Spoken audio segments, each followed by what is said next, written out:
अगर स्टोरी पसंद आ रही है तो हिंदी स्टोरी चैनल को सब्सक्राइब करें और वीडियो को लाइक करें। एपिसोड 235 नोट का बंडल। लैला नोट का बंडल हाथ में उठाए हुए ही लगातार सोचे जा रही थी।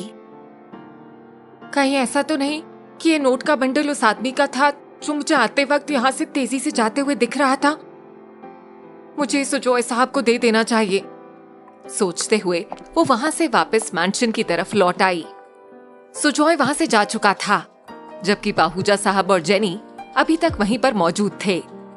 लैला जैसे ही अंदर आई तो उसने महसूस किया कि दोनों के बीच में अभी भी किसी बात को लेकर बहस हो रही थी। लेकिन लैला को देखते ही जेनी एक बार फिर से खामोश हो चुकी थी। लेकिन पाहूजा साहब ने उसे देखते ही कहा, क्या हुआ लैला, तुम कुछ भूल गई क्या? उन्हें बस यही लग रहा था कि लैला अभी जेनी के सामने कोई सवाल न कर दे। वो बिल्कुल नहीं चाहते थे कि अभी जेनी को ये जरा सी भी भनक लगे कि पाहूजा साहब ने लैला को उसके बारे में कुछ भी कहा है। तब लैला ने अपने हाथ में पकड़ा हुआ वो नोट का बंडल उनकी तरफ बढ़ाते हुए कहा, नहीं सर, वो दरअसल मुझे ये नोट का बंडल वहाँ गार्डन एरिया वाले रास्ते में पड़ा मिला। मुझे लगा शायद आप लोगों में से ही किसी का होगा। लैला के हाथों में वो नोट का बंडल देखकर जेनी के चेहरे की हवाइयां उड़ने लगी थीं। लैला ने हालांकि उससे कुछ भी डायरेक्टली नहीं पूछा था, लेकिन उसने खुद से ही हिचकिचाते हुए जल्दी से कहा, अरे गार्डन एरिया में मिला है तो क्या हुआ? इतने लोग हैं, नौकर जाकर आते जाते हैं, किसी का भी हो सकता है। पाहूजा साहब ने एक नजर जेनी के चेहरे पर डालते हुए कहा, मुझे तो इसके बारे में कुछ भी नहीं पता है। हाँ, हो सकता है किसी का भी हो। वैसे मैं सुजॉय से पूछता हूँ इसके बारे में। कहकर उन्होंने वो बंडल थाम लिया। फिर उन्होंने जल्दी से लैला से कहा, ठीक है लैला बेटा, अब तुम जाओ, वैसे भी काफी रात हो चुकी है। पाहूजा साहब की उसे भेजने की हड़बड़ी लैला से छुपी नहीं रह सकी। उसे पाहूजा साहब का इस तरह जाने के लिए कहना कुछ अच्छा नहीं लगा, बावजूद इसके कि वो जान रही थी कि पाहूजा साहब जेनी की वजह से उसे अवॉइड करना चाह रहे थे। पहले तो सर ने फोन करके कहा कि जरूरी बात है, अब जब मैं यहाँ तक आ गई हूँ तो फिर कुछ बताया भी नहीं। जबकि लैला और पाहूजा साहब को वहीं बातों में उलझा देखकर जेनी तेजी से अपने कमरे में लौट आई थी। कमरे में आकर उसने जल्दी से दरवाजा बंद किया और गुस्से से लगभग चीखती हुई बोली, ये माइकल मुझे मरवाएगा, नोट के बंडल गिरा के गया है। वो तो अच्छा हुआ कि सुजॉय वहां पर मौजूद नहीं था, वरना उसे इस बात को इतना छीलना होता कि मुझसे कुछ ना उगलवा ही लेता। कैसे निपटूं मैं इससे? लंदन छोड़ते वक्त मैंने सोचा भी नहीं था कि अब कभी इस इंसान की शक्ल भी देखनी होगी, लेकिन ये मेरे पीछा करते करते यहां भी पहुंच गया।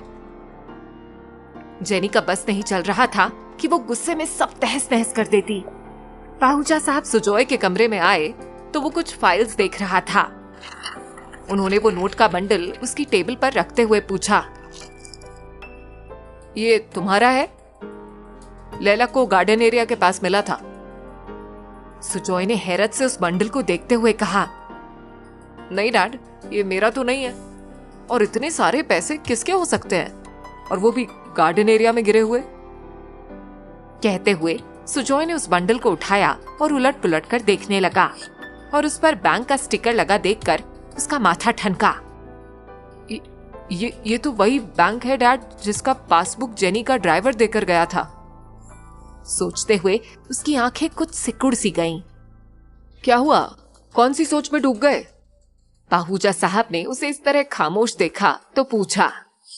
तब सुजॉय ने जवाब दिया, ये पैसे शायद जेनी के हैं डैड।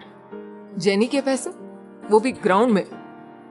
लेकिन जिस वक्त लैला ये पैसे देने वापस हॉल में आई थी, उस वक्त तो जेनी भी वहां पर मौजूद थी। फिर उसने अपने पैसे पहचान कर उसी वक्त क्यों नहीं कहा कि उसके पैसे हैं? कहते हुए पाहूजा साहब के माथे पर उलझन भरी लकीरें उभर आई थीं। सुजॉय खुद जेनी की बातें सोच सोच कर काफी परेशान सा था, लेकिन वो अभी पाहूजा साहब के सामने जेनी के खिलाफ कुछ भी कहकर उन्हें किसी भी तरह की टेंशन नहीं देना चाहता था। यही वजह थी कि उसने पाहूजा साहब के सवालों को टालते हुए कहा, अरे हो सकता है ना डैड, उसे उस वक्त उतना ध्यान ना हो। खैर मैं कल सुबह दे दूंगा उसे पैसे। पाहूजा साहब ने सुजॉय का जवाब सुनकर धीरे से ओके कहा और अपने कमरे की तरफ बढ़ गए। लेकिन इन बातों ने उनका शक काफी गहरा कर दिया था और वो जैसे काफी कुछ समझ गए थे। अब बस उन्हें कल लैला से मिलकर इस गुत्थी को डिस्कस करना था।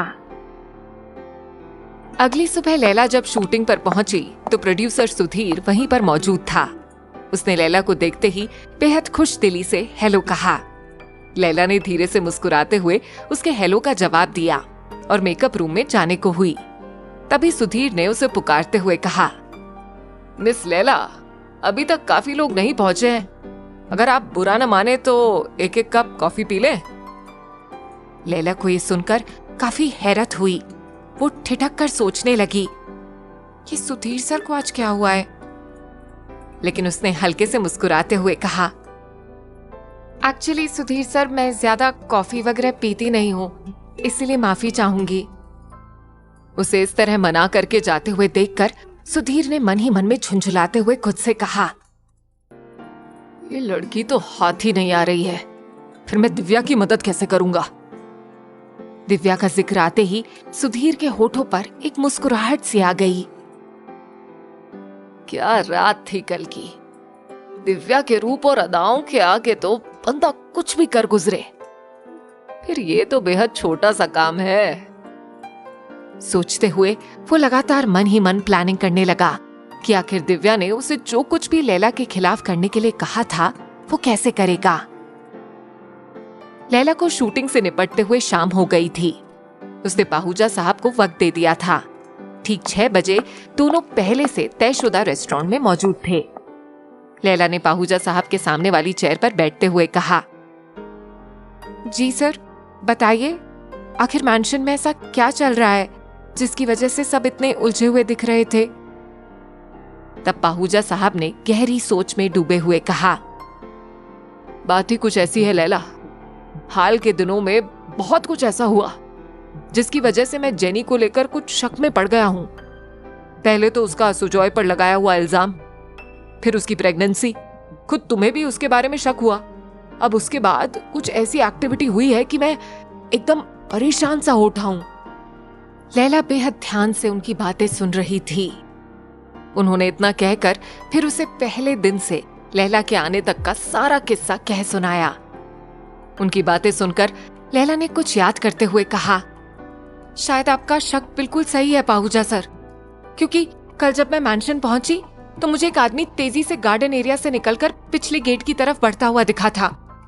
अंधेरे की वजह से मैं साफ तौर पर तो उसे देख नहीं पाई, पर फिर मुझे लगा कि कोई मैंशन का ही स्टाफ होगा। तब पाहूजा साहब ने कड़ी से कड़ी जोड़ते हुए कहा, और वो नोट का बंडल, वो भी शायद उसी आदमी के हाथों से गिरा हो। लेकिन जब मैंने वो नोट सुजॉय को दिखाया तो उसने कहा कि ये जेनी के ही हैं। मुझे तो कुछ समझ नहीं आ रहा है कि आखिर ये सब हो क्या रहा है। उनकी फिक्रमंद भरी बातें सुनकर लैला भी अब सोच में थी।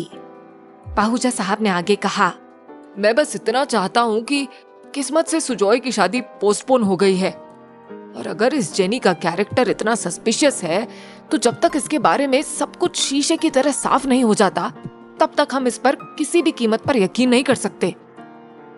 लैला ने यह सुनकर उनकी तरफ गौर से देखते हुए कहा, तो आप इसमें मेरी कैसी मदद चाहते हैं सर?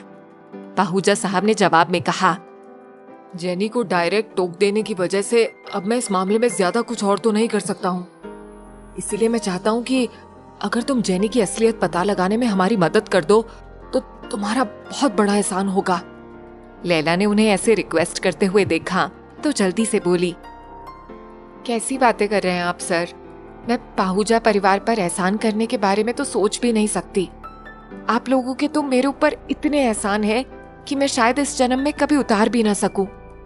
इसीलिए इस मामले में मैं जो कुछ भी कर पाई जरूर करूंगी। पाहूजा साहब ने इमोशनल होते हुए कहा, कोई चाहे कुछ भी कहे लैला, लेकिन मेरा दिल जानता है कि मैंने कभी तुम्हें सुहाना से कम नहीं समझा बेटा। इसमें एहसान की तो कोई बात ही नहीं है, बल्कि मेरी तो दिली ख्वाहिश थी कि मैं उसे और तुम्हें जिंदगी भर के लिए अपने साथ जोड़ सकता, लेकिन शायद भगवान को ये मंजूर ही नहीं था। मगर मुझे मेरा सुजॉय भी उतना ही प्यारा है लैला। मैं नहीं चाहता कि मेरे जान से भी प्यारे बेटे को जिंदगी भर उसी आग में जलना पड़े। अगर स्टोरी पसंद आ रही है तो हिंदी स्टोरी चैनल को सब्सक्राइब करें और वीडियो को लाइक करें। जिस आग में मैंने अपनी जिंदगी गुजार दी, नहीं चाहता मैं। कहते हुए पाहूजा साहब कुछ सिसकियां सी लेने लगे थे। लैला ने उन्हें दिलासा देते हुए कहा, मैं आपसे वादा करती हूँ सर कि अगर जेनी की असलियत कुछ और है तो वो मैं सबके सामने लाकर दम लूंगी, फिर इसके लिए चाहे मुझे कुछ भी क्यों ना करना पड़े। लैला के दिलासे से पाहूजा साहब अब काफी हद तक शांत दिख रहे थे। सोहन के साथ वापस घर जाते हुए लैला बार बार बस यही सोचे जा रही थी। पाहूजा सर से वादा तो कर लिया है कि मैं जेनी की असलियत सामने लाकर ही रहूंगी, लेकिन मैं ये सब करूंगी कैसे? कहां से शुरू करूं कि जेनी की नजरों में आए बिना उसका सच सामने ला सकूं? एक तरफ मेरी शूटिंग का हेक्टिक स्केड्यूल है और दूसरी तरफ पाहूजा सर का दिया हुआ ये काम। कैसे कर पाऊंगी मैं? लैला को ऐसे गहरी सोच में डूबे हुए देखकर ड्राइव करते हुए सोहन ने बैक व्यू मिरर में उसे देखते हुए कहा, लैला जी, कोई परेशानी है क्या? मैं कल से आपको देख रहा हूँ, काफी टेंशन में लग रही हैं आप। सोहन का इस वक्त टोकना था कि जैसे लैला के दिमाग में स्पार्क सा हुआ। उसने जल्दी से कहा, सोहन भैया, वाकई में काफी टेंशन में थी, लेकिन अब नहीं हूँ। बस आप एक काम के लिए हाँ कर दे तो। सोहन ने उसे खुश होते हुए देखा तो मुस्कुराते हुए बोला, अरे आप हुक्म करो लैला जी, ये भाई आपके लिए कुछ भी करेगा। जिस तरह पूरे 19 साल बाद आपने मुझे मेरी माँ से मिलने में मेरी मदद की है ना, अब उसके बाद तो मैं आपकी हर मदद करने के लिए तैयार हूँ। लैला ने जैसे ही सोहन के मुंह से ये सुना तो उसने झट से कहा, किसी का पीछा करके उसकी असलियत पता लगानी है, करेंगे आप मेरे लिए? ये सुनकर सोहन ने कुछ चौंकते हुए कहा, किसी का पीछा? लैला जी, आप ये सब में क्यों पढ़ना चाह रही हैं? उसकी बात सुनकर लैला ने धीरे से मुस्कुराते हुए कहा, जिस तरह से आपको ऐसा लगता है ना सोहन भैया कि आप मेरे और सुजॉय साहब के एहसानमंद हैं, उसी तरह मुझे भी लग रहा है, क्योंकि मुझ पर भी किसी के बहुत सारे और बहुत बड़े बड़े एहसान हैं। बस इसीलिए मैं ये काम करना चाहती हूँ। पता है सोहन भैया, हम सब अपनी अपनी जिंदगी में किसी न किसी के एहसानों से लदे होते हैं, इसीलिए जब भी हमें मौका मिलता है हमें उस एहसान का छोटा सा भी हिस्सा चुकाने से पीछे नहीं हटना चाहिए। उसकी बात सुनकर सोहन ने भी मुस्कुराते हुए कहा, आप बस काम बताइए लैला मैम, मैं हर मुमकिन कोशिश करूंगा उसे पूरा करने के लिए। सोहन की बात सुनकर लैला ने उसे डिटेल से समझाते हुए कहा, सुजॉय साहब की जो मंगेतर है ना, डॉक्टर जेनिफर, उनका पीछा करना है और उनकी सारी हरकतें कि वो कहाँ कहाँ जाती हैं, किससे मिलती हैं, यहाँ तक कि जितनी ज्यादा इन्फॉर्मेशन हम निकाल सकें हमें निकाल लेनी है।